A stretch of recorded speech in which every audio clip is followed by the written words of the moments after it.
नवीन असाल तर आमच्या चॅनलला सबस्क्राईब करा, बेल आयकॉनला क्लिक करा नवीन नोटिफिकेशन मिळण्यासाठी.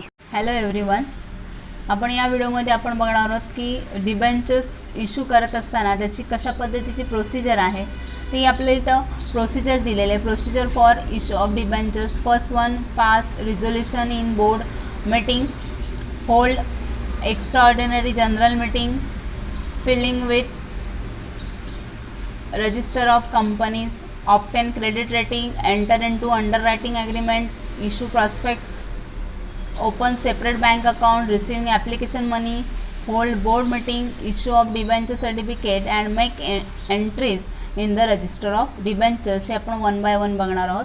तर याच्यामध्ये डिबेंचर्स इश्यू केले जात असतात. त्याचे अतिशय इम्पॉर्टंट हा असा क्वेश्चन आहे की what are the procedure for issuing of debenture. हा क्वेश्चन विचारलाच जातो, हे लक्षात घ्यायचं आहे. तर याच्यामध्ये आपण बघणार आहोत की कशा पद्धतीने डिबेंचर्स इश्यू केले जात असतात. तर याच्यामध्ये फर्स्ट येते प्रोसिजर, तर ती आहे pass resolution in board meeting. In the board meeting following resolution will have to be pass. Amount and type of debentures is to be issued and the terms and condition for issue.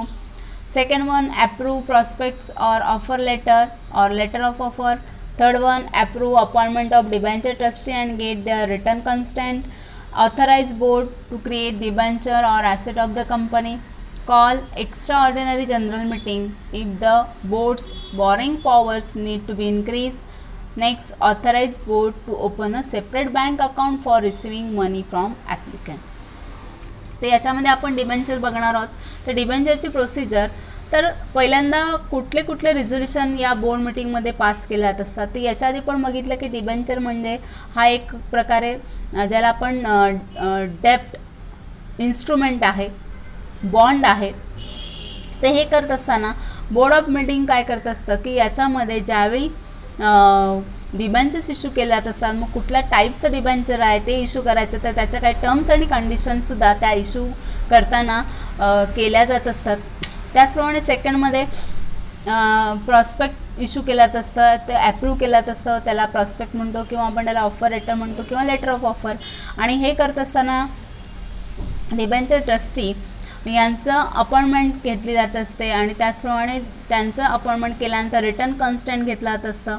त्याचप्रमाणे यामध्ये ज्यावेळी authorised board असतं त्यावेळी त्यांची जी asset आहे त्याच्यावरसुद्धा charge लावला जाणार आहे कंपनी, हे सुद्धा ऑथराईज केलं जात असतं.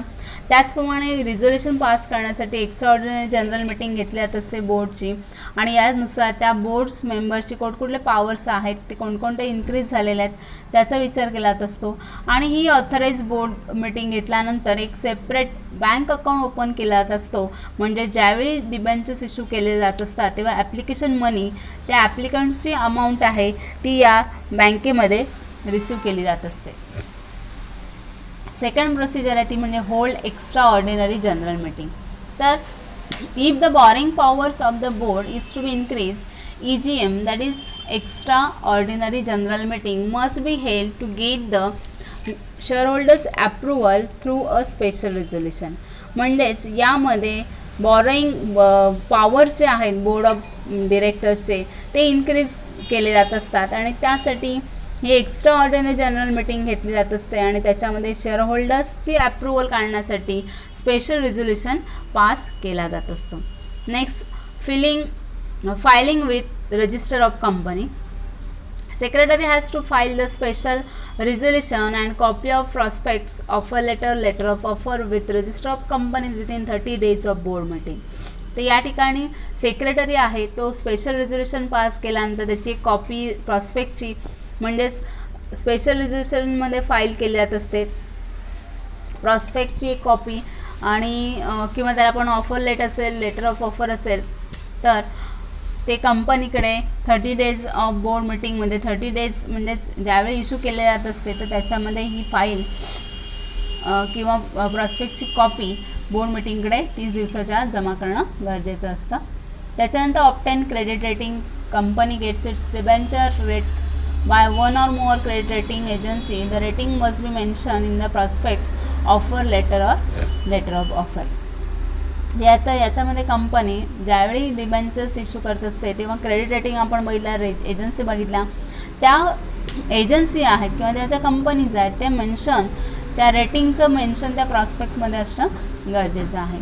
त्याच्यानंतर enter into underwriting agreement. Company enters into underwriting agreement for underwriting it's debenture issue. तर याच्यामध्ये अंडररायटिंग ॲग्रीमेंट केला असतो कंपनी आणि अंडररायटर्समध्ये, आणि त्याप्रमाणे डिबेंचर्स कशा पद्धतीने इश्यू करायचे ते सगळं त्या ॲग्रीमेंटमध्ये मेन्शन केलेलं असतं. त्याच्यानंतर issue prospect. Company issued prospects if it is inviting the public to buy its debentures. Offer letter is issued if a company makes private placement and letter of offer for right issue. म्हणजे या ठिकाणी company issue prospects पण करते, letter of offer पण करते आणि offer letter पण करते. मग ज्यावेळी कंपनी इश्यू प्रॉस्पेक्ट करते त्यावेळी एक प्रकारे पब्लिकला इन्व्हाइट केलं जात असतं की ते बाय करावे त्याने डिबेंचर्स, तर त्याला आपण प्रॉस्पेक्ट्स म्हणतो. आणि ऑफर लेटर इश्यू कधी कंपनी करते जेव्हा प्रायव्हेट प्लेसमेंट असेल तेव्हा, आणि लेटर ऑफ ऑफर कधी तर राईट इश्यू करत असताना केलं जात असतं.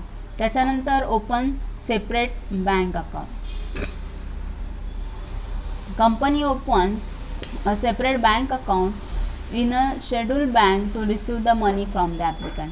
म्हणजेच या ठिकाणी ज्यावेळी अंडररायटर्स आणि कंपनी यांच्यामध्ये ॲग्रीमेंट होत असतं त्यावेळी बोर्ड मीटिंग होत असते, तर त्याच्यामध्ये नक्की कोणतं बँक अकाउंट ओपन करायचं की त्याच्यामध्ये ॲप्लिकंट्स आपले मनी हे त्याच्यामध्ये टाकू शकतील किंवा जमा करू शकतील, त्यासाठी separate bank account open schedule बँकमध्ये अकाउंट ओपन केलं जात असतं. त्याच्यानंतर रिसिविंग ॲप्लिकेशन मनी.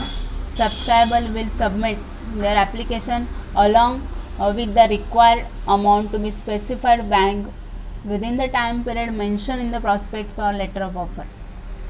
तर यामध्ये जो शेड्यूल बँक आपली ठरलेली असते त्या शेड्यूल बँकमध्ये हे सबस्क्रायबर असतील ते आपलं ॲप्लिकेशन मनी सबमिट करत असतात आणि जे रिक्वायर्ड अमाऊंट आहे तेवढी स्पेसिफाईड त्या बँकेमध्ये विदिन द पिरियडमध्ये ते टाईम मेन्शन केलेलं असतं त्या पद्धतीने टाईममध्ये पिरियडमध्ये जमा करायचं काम करत असते, आणि हे सगळं मेन्शन प्रॉस्पेक्ट्समध्ये किंवा लेटर ऑफरमध्ये केलेलं असतं. त्याच्यानंतर hold board meeting. After the issue close a board meeting is held to decide approve allotment of debentures. Board also approves create on charge on the company's asset. तर या ठिकाणी इश्यूची डेट संपल्यानंतर closure झाल्यानंतर ही boards जे आहेत board of directors त्यांची एक meeting होत असते आणि त्याच्यामध्ये कशा पद्धतीने डिबेंचर्सचं अलॉटमेंट करायचं आहे हे याबद्दल डिस्कशन केलं जात असतं, आणि त्यानुसार मग बोर्ड अप्रूव्ह करत असते की कंपनीच्या ॲसेटवर चार्ज क्रिएट केला जात असतो. त्याच्यानंतर issue of debenture certificate allotment.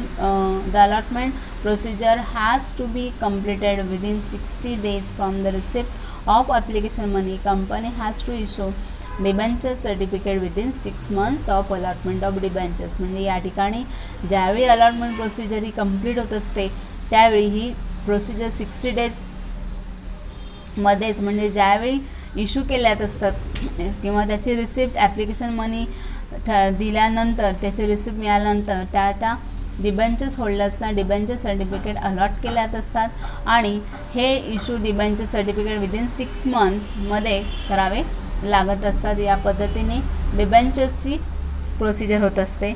आणि last point, make entries in register of debenture holder.